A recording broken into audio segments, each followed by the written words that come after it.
नमस्कार। इस समय आप देख रहे हैं news in India. News in India में आपका स्वागत है। आइए नजर डालते हैं आज की कुछ खास खबरों पर। फिरोजाबाद में आज दोपहर आकाशीय बिजली गिरने से 3 किसानों की मौत हो गई। जी हां, हम बात कर रहे हैं थाना क्षेत्र शिकोहाबाद की। गांव नगला उमर में 50 वर्षीय रामसेवक और हेमराज खेत पर धान की रोपाई कर रहे थे। उसी समय आकाशीय बिजली गिरने से दोनों की मौत हो गई। वहीं पड़ोसी गांव नगला चांट से भी एक अप्रिय घटना की खबर आई है। यहां पर भी 60 वर्षीय अमर सिंह अपने खेत पर काम कर रहे थे कि उसी समय आकाशीय बिजली गिरने से उनकी भी मौत की खबर है। रविवार को कुदरत ने फिरोजाबाद में ऐसा कहर ढाया कि मटसेना थाना क्षेत्र में 40 बकरियां, 2 भैंसें और 1 गाय मर गई। ये हमारे बाबा जी है और ये खेत में मतलब पानी आने लगा रहे थे धान की पौध में और आकाशीय बिजली गिर गई इनके ऊपर बरसात में और इनकी मरीज डेड हो गई और पुलिस को फ़ोन कर दिया है। अस्पताल लेके आए, डॉक्टरों ने मृत घोषित कर दिया। समाजवादी पार्टी के राष्ट्रीय अध्यक्ष अखिलेश यादव ने कहा कि भाजपा ने पुलिस और प्रशासन की मदद से क्षेत्र पंचायत अध्यक्ष का चुनाव जीता है। भाजपा ने मान मर्यादा नहीं बल्कि लोकतंत्र की जमकर धज्जियां उड़ाई हैं। उन्होंने कहा कि जिला पंचायत अध्यक्ष और क्षेत्र पंचायत अध्यक्ष के चुनाव में जितनी गुंडागर्दी हुई उतनी किसी चुनाव में नहीं हुई। अगर प्रशासन का इस्तेमाल न होता तो शायद चुनाव के परिणाम कुछ और ही होते। अखिलेश यादव ने कहा कि प्रदेश सरकार की इस हरकत पर प्रधानमंत्री नरेंद्र मोदी भी बधाई दे रहे हैं, जो कि एक शर्मनाक घटना है, क्योंकि इन चुनाव में गुंडागर्दी का नंगा नाच हुआ है। इधर चुनाव में जो देखने को मौका मिला, जिला पंचायत सदस्यों का चुनाव रहा हो, जब जनता ने चुनाव उनके सामने आया तो जनता ने अपना समर्थन दिखाया और सबसे बड़ी संख्या में उत्तर प्रदेश में समाजवादी पार्टी के सदस्य भी जीते, वीडीसी भी जीते, प्रधान भी जीते। लेकिन सरकार ने यह तय कर लिया कि उन्हें लोकतंत्र में बहुमत जिसको मिला उसकी कोई परवाह नहीं है, जो जनादेश है उसकी कोई परवाह नहीं है, और जानबूझ करके रणनीति बना करके और फुल फ्लैश प्लानिंग करके जो चुनाव कराए गए उस हमारे और आपके सामने परिणाम हैं। लोकतंत्र में ऐसा नंगा नाच किसी सरकार ने नहीं किया होगा जितना भारतीय जनता पार्टी ने नंगा नाच किया है। इतनी गुंडागर्दी जिसकी कोई कल्पना नहीं कर सकता था। अगर कोई पर्चा खरीदने गया है, पर्चा लेकर के पहुंचा है, तो उसका इंतजाम पूरा का पूरा किया प्रशासन ने कि कैसे छीना जाएगा। जिस प्रदेश की पुलिस और जिस प्रदेश के प्रशासनिक अधिकारी इस बात पे लगे हों कि पर्चा कैसे छीना जाएगा, और उसी समय हम लोगों ने वो चीजें देखी जो कभी कल्पना नहीं कर सकते हम। हमारी बहनों के साथ क्या व्यवहार हुआ, उनके कपड़े छीन लिए गए, उनके साथ जो व्यवहार हुआ, अपमान हुआ, कोई कल्पना नहीं कर सकता था। जो सपना दिखा रहे थे कि समाज को हम एक अच्छे रास्ते पर लेकर के जाएंगे, उनने उत्तर प्रदेश की बहनों के साथ कैसा व्यवहार किया, और केवल इसलिए कि ब्लॉक प्रमुख उनका बन जाए। पैसा चला वो अलग है, झूठे मुकदमे दर्ज हुए वो अलग है, गंभीर धाराओं में लोगों को घर पर नहीं रहने दिया वो अलग बात है। और सोचिए खुशी कैसे मनाई जा रही थी, लोकतंत्र की धज्जियां उड़ा करके लड्डू खाए जा रहे हैं, खुशी मनाई जा रही है। ये योगी नहीं हो सकते। मैंने कई मौकों पर कहा, फिर कहता हूं, मैं बात दोहराता हूं, ये योगी नहीं है। अगर कोई योगी होता तो शायद जनता को दुख नहीं देता। और मैं क्या कहूं, आज तो रिकॉर्डिंग है सबके सामने। लखीमपुर में जो बहनों के साथ हुआ उसकी बाकायदा रिकॉर्डिंग है कि कौन कौन उसके कपड़े को छीन रहे थे। दोनों बहनें मुझसे मिली यहां करके, दोनों बहनों से मैं मिला और हमने भरोसा दिलाया कि पूरे के पूरा उनके सम्मान के लिए समाजवादी पार्टी उनके साथ खड़ी दिखाई देगी। इटावा के एसपी सिटी उनका कहना, उनका मोबाइल पे बात करना, किस वरिष्ठ अधिकारी से बात कर रहे थे वो वही जानते हैं। लेकिन वो खुद कह रहे हैं कि भारतीय जनता पार्टी के जिलाध्यक्ष, भारतीय जनता पार्टी के विधायक, भारतीय जनता पार्टी के कार्यकर्ता ये बम, ये इस तरह का पथराव और इस तरह की कानून व्यवस्था खराब कर रहे हैं। जहां नहीं जीत सकते थे चुनाव, वहां सोचिए बराबर करके चुनाव जीत लिया, बराबर कर करके चुनाव जीत लिया। और संज्ञान में कौन ले इस बात को? एसपी सिटी अपमानित हो जाए, एसपी सिटी झापड़ खा जाए, पत्रकार खुलेआम पिटे उन्नाव में, प्रदेश के दूसरे हिस्सों में पत्रकार पिटे। इस सरकार को उसकी परवाह बैठे हैं, बड़ी कुर्सी पे बैठे हैं, वो भी लोकतंत्र को धज्जियां उड़ते हुए बधाई दे रहे हैं। इससे ज्यादा शर्मनाक काम और कुछ हो नहीं सकता। इसके अलावा अखिलेश यादव ने बसपा से सपा में शामिल होने आए नेताओं का जोरदार स्वागत किया।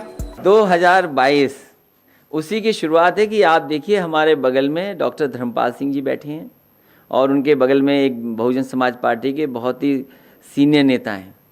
इसी तरह समाजवादी पार्टी जोड़ती रहेगी लोगों को। और हमारा जो विकास का रास्ता है, इस विकास के रास्ते पर कोई बहस नहीं है। आप स्वीकार करें न करें, लेकिन आप इस बात को मानते हैं कि यही असली विकास का रास्ता है। राजधानी लखनऊ में आतंकी संगठन अलकायदा के 2 आतंकी भारी विस्फोटकों के साथ गिरफ्तार किए गए हैं। एटीएस को यहां पर संदिग्ध आतंकवादी के छुपे होने की जानकारी मिली थी। एटीएस ने शाहिद उर्फ गुड्डू और वसीम को गिरफ्तार कर लिया है। अन्य लोगों से पूछताछ जारी है। शाहिद अपने परिवार के साथ दुबग्गा की सीता विहार कॉलोनी में रहता है। उसने 5 मकानों को किराए पर उठा रखा है। एटीएस को काकोरी थाना क्षेत्र के दुबग्गा स्थित एक घर में संदिग्ध लोगों के छिपे होने की सूचना मिली थी। मामले की पड़ताल के लिए एटीएस की टीम ने छापेमारी की है। टीम घर के अंदर मौजूद लोगों से पूछताछ कर रही है। एटीएस की टीम के साथ बड़ी संख्या में पुलिस बल भी मौजूद है। प्रेशर कुकर बम भी बरामद होने की खबर है। आपको बता दें कि माना जा रहा है अगले 2 से 3 दिनों में यह आतंकी किसी बड़ी वारदात को अंजाम देने की फिराक में थे। तरक्की कभी ये नहीं पूछती कि आप कहां से आ रहे हो, बस ये पूछती है कि आप कहां जाना चाहते हो। तरक्की कभी ये नहीं पूछती कि आप कौन हो, बस ये पूछती है कि आप क्या बनना चाहते हो। तरक्की आपको कभी नए रास्ते दिखाएगी तो कभी नए दोस्तों से मिलवाएगी। बस आपको तय करनी है आपके तरक्की की रफ्तार। एक नई सोच और हर रोज कुछ बेहतर करने की प्रेरणा, अपने लिए और अपनों के लिए।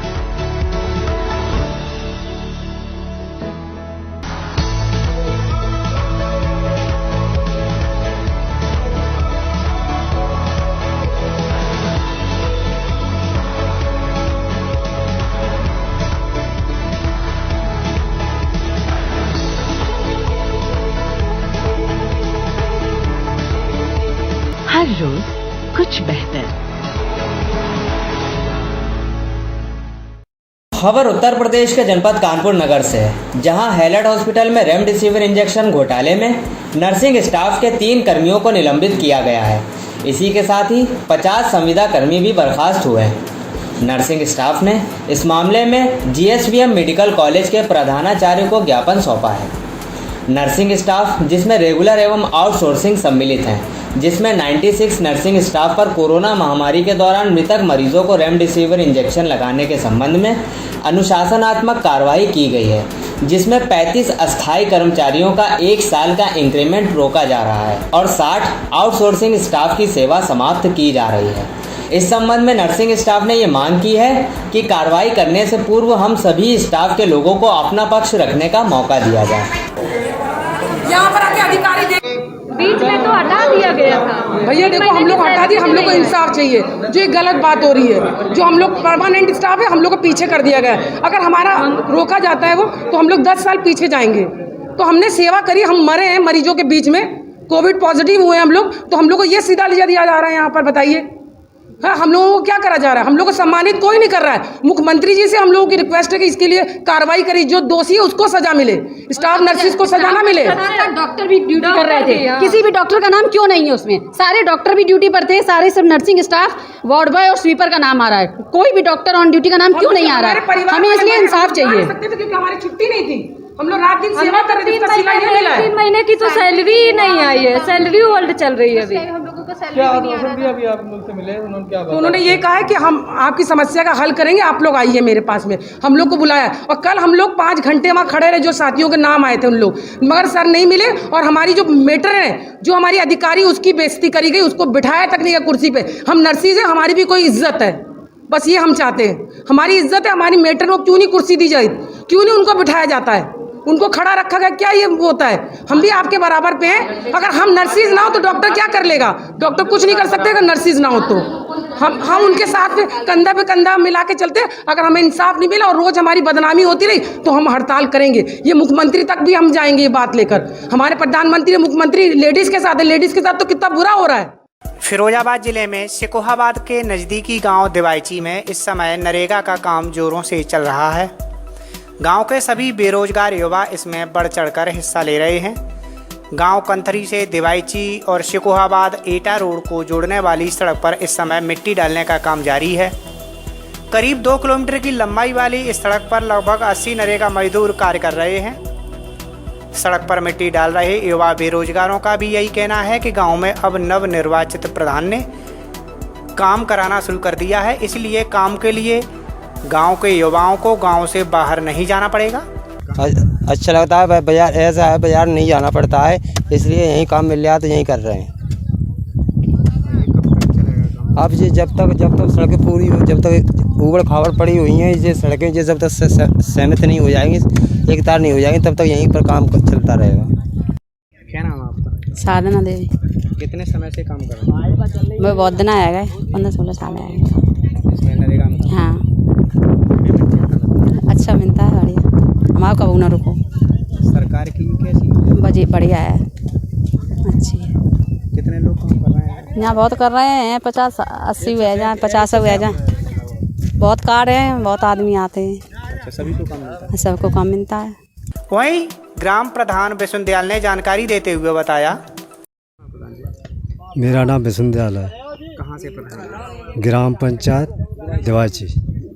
इस समय काम क्या चल रहा है? मेरा काम पहली बार नरेगा का ही कार्य चल रहा है। इसके अलावा इसके बाद कौन सा चल रहा है? इसके बाद मैं पंचायत घर का कार्य करूँगा। सरकार की ये कैसी योजना है? बढ़िया है, बहुत बढ़िया सरकार की योजना चल रही है। इस समय कितने लोग काम कर रहे होंगे? करीब 70-75 आदमी लगे हुए हैं।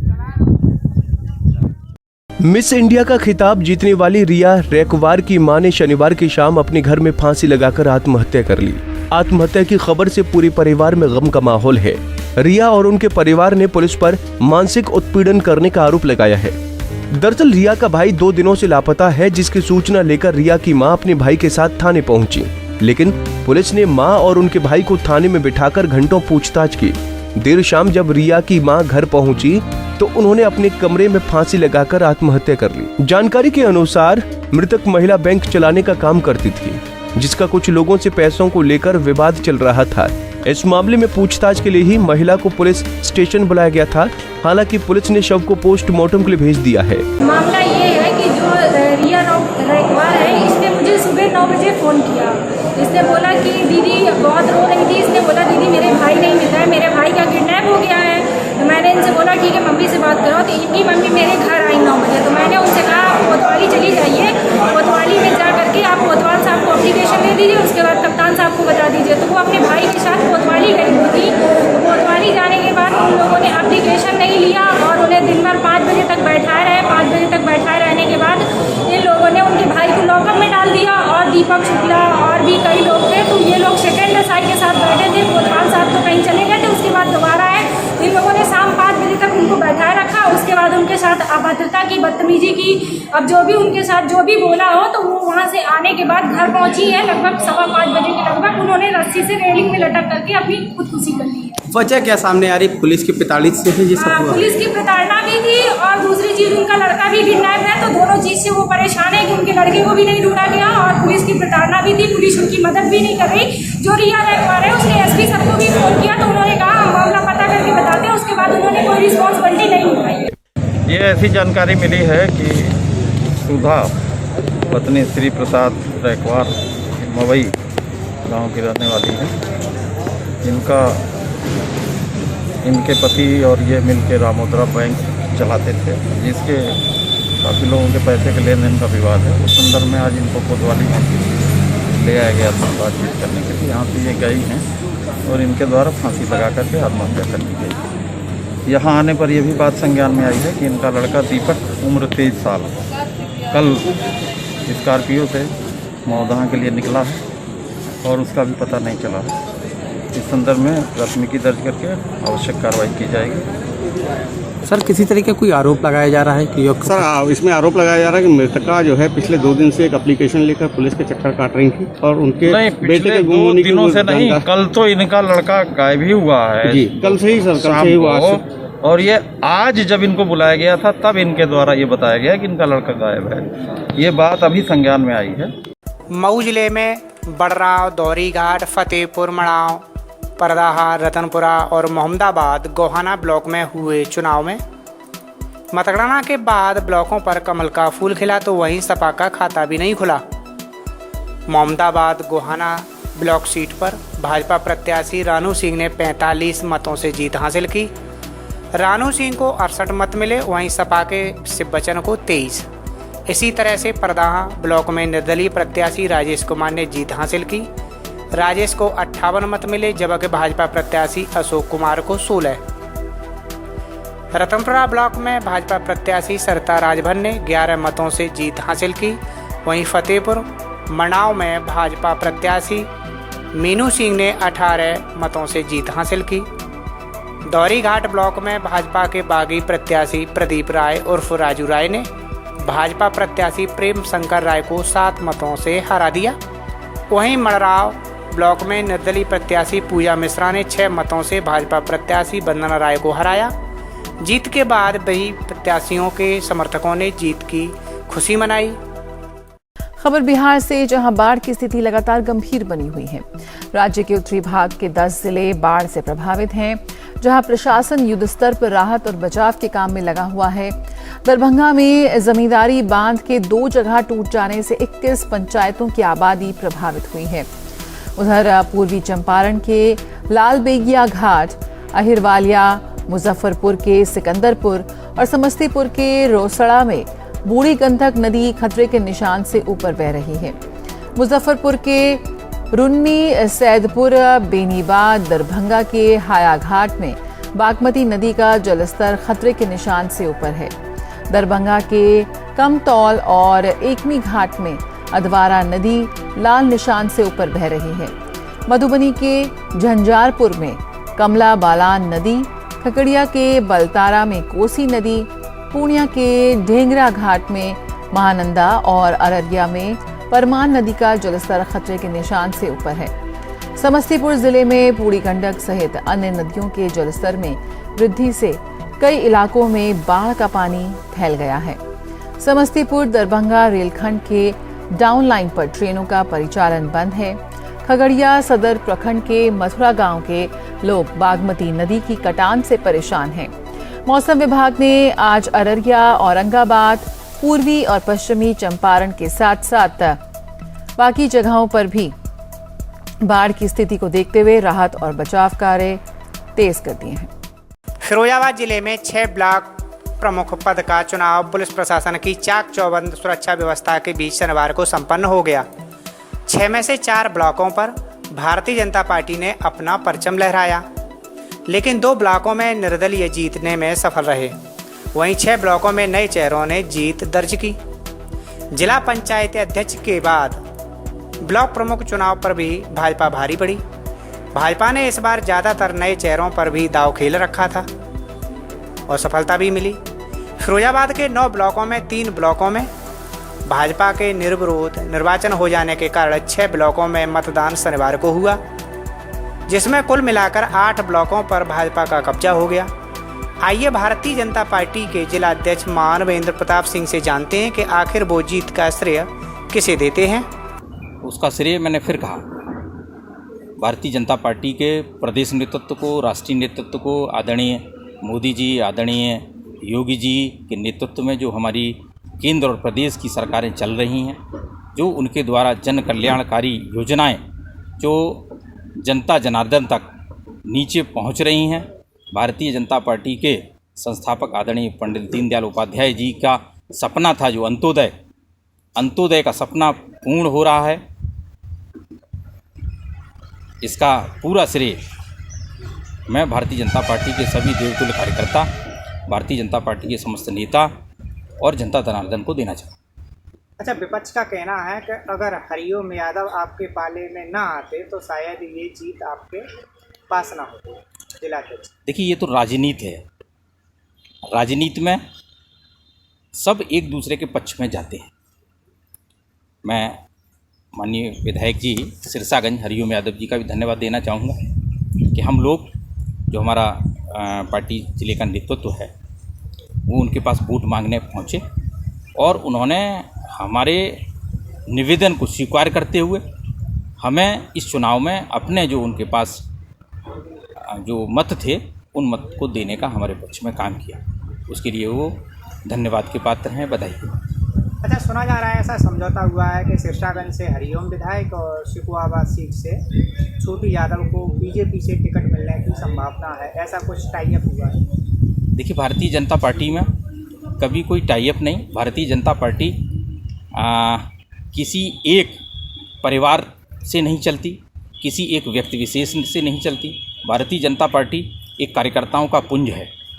जैसे हमारा चुनाव चिन्ह कमल का फूल है, कई पंखुड़ियों से मिलके कमल का फूल बनता है, इसी प्रकार भारतीय जनता पार्टी है।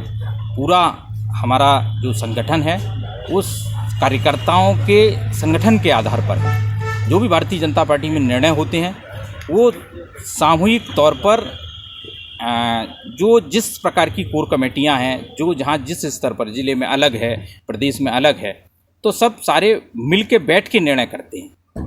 इस प्रकार आपने देखा होगा भारतीय जनता पार्टी में सुना जाता है कि ये होने वाला है, ये होने वाला है, लेकिन उसका परिणाम कुछ और आता है। तो भारतीय जनता पार्टी में कोई भी निर्णय होता है वो सामूहिक निर्णय होता है, इंडिविजुअल निर्णय कभी नहीं होता है। अभी इस प्रकार का कोई टाइप नहीं है। तो विधायक जी बाहर से ही आपको सपोर्ट करते रहेंगे या पार्टी में भी आने की संभावना है उनकी?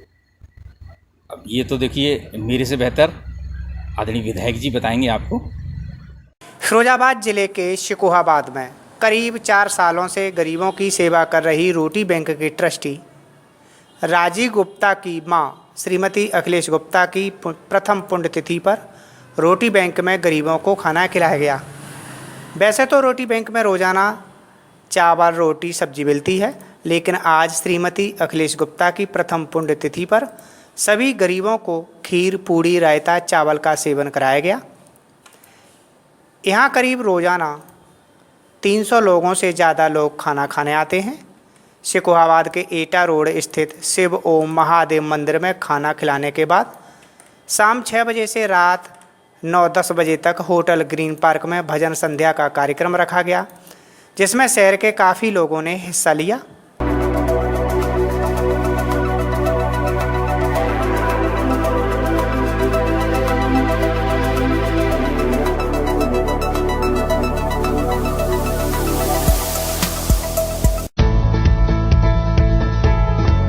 तरक्की कभी ये नहीं पूछती कि आप कहां से आ रहे हो, बस ये पूछती है कि आप कहां जाना चाहते हो। तरक्की कभी ये नहीं पूछती कि आप कौन हो, बस ये पूछती है कि आप क्या बनना चाहते हो। तरक्की आपको कभी नए रास्ते दिखाएगी तो कभी नए दोस्तों से मिलवाएगी।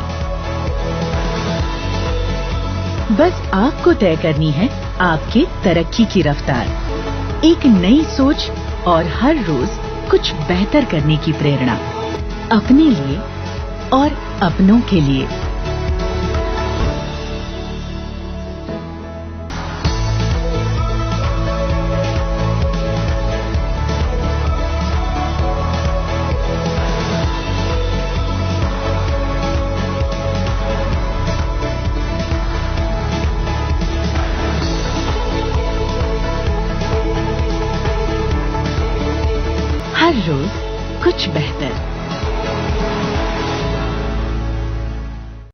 जनसंख्या नियंत्रण कानून बनाने के लिए सरकार विचार कर रही है। वहीं गाजियाबाद में जनसंख्या नियंत्रण कानून बनाने के लिए प्रदर्शन किया जा रहा है। गाजियाबाद में कलेक्ट्रेट परिसर में जनसंख्या नियंत्रण कानून बनाने की मांग को लेकर प्रदर्शन चल रहा है। जनसंख्या समाधान फाउंडेशन के नेतृत्व में प्रदर्शन किया जा रहा है। हम दो और हमारे दो, इसी मांग को लेकर गाजियाबाद जिला कलेक्ट्रेट के परिसर में प्रदर्शन चल रहा है। जनसंख्या समाधान फाउंडेशन के नेतृत्व में प्रदर्शन किया जा रहा है। फाउंडेशन चाहती है कि जनसंख्या नियंत्रण कानून लागू किया जाए। साथ ही कानून जब बनाया जाए तो 2 से ज़्यादा बच्चे करने वालों के खिलाफ सख्ती करी जाए, जिससे कोई भी 2 बच्चों से ज़्यादा करने की नहीं सोचे। राष्ट्रीय जनसंख्या समाधान कानून की महिला विंग की राष्ट्रीय टीम के सदस्य। आज आप कलेक्ट्रेट पे प्रदर्शन कर रहे हैं, किस लिए कर रहे हैं? हम इसलिए कर रहे हैं प्रदर्शन, हम योगी जी जो हमारा कानून लाना चाहते हैं जनसंख्या नियंत्रण का, हम उसका सपोर्ट कर रहे हैं। हम सोचते हैं कुछ नियम और कानून के साथ मतलब कि कुछ हमारी जो शर्तें उसके साथ उस कानून को लागू करें, और जब तक मतलब कि सारे पूरे उसके साथ अब हमारे उसकी शर्तों के साथ नहीं होगा तब तक हम इस तरह से प्रदर्शन करते रहेंगे और योगी से कहेंगे लाए और पूरे भारतवर्ष में हर राज्य में ये कानून लाए। क्या शर्तें हैं जो आप चाहते हैं कि लागू की जाए? वो तो हमारी जो शर्तें हैं वो ये कि भी जो 2 से अधिक बच्चे होते 3 उनको जो भी सरकारी सुविधाएं हैं उनकी छीन ली जाए, और जो 4 बच्चे जो पैदा करें तो उनसे उन्हें मतलब कि सजा हो। इस तरह के हमारे थोड़ी 10 साल की सजा हो, या कोई भी योगी जी अगर 10 साल के कम करना चाहे तो इस तरह से कुछ हमारे शर्तें हैं, उसके हिसाब से अगर कानून लागू हो तो हमें ज़्यादा अच्छा लगेगा। 2 से ज़्यादा बच्चे हो तो सख्ताई की जाए उनके साथ। हाँ, सख्ताई की जाए, उनका वोट देने का अधिकार या उनकी जो सरकारी सुविधा है वो रद्द कर दी जाए, छीन ली जाए।